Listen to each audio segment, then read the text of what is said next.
Good day guys, kayo po ngayon ay nanonood sa Taga-Jetorlo Philippines Arnold TV Vlog. Okay, for today's video, okay, tignan natin yung liliparin ni Sibaten ngayong darating na linggo. Okay, using our airline application para makita natin yung lugar at yung layo na liliparin ni Sibaten. Okay, meron na tayong pin sa ating lugar. Okay, Calamba, Palo Alto.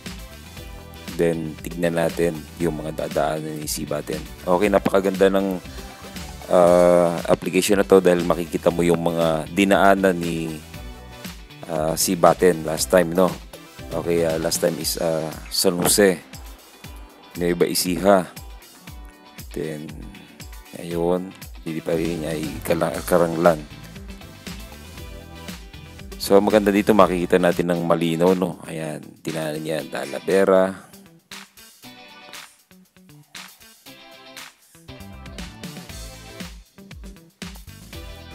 Then yung yung air distance makikita natin dito. Yung actual air distance. Kay San Jose, last time na toss natin.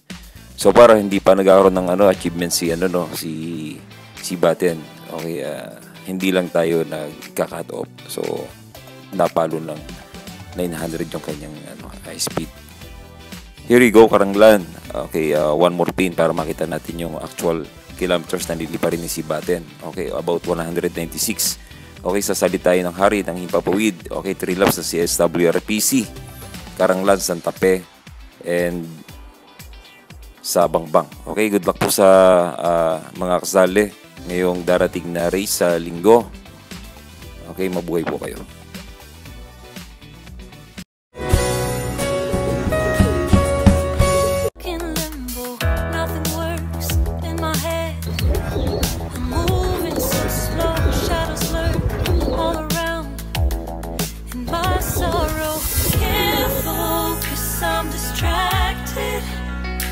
And I don't know what to do.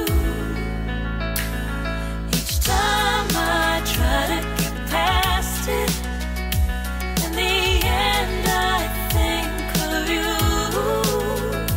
Nothing's fine here without you. Sun won't shine.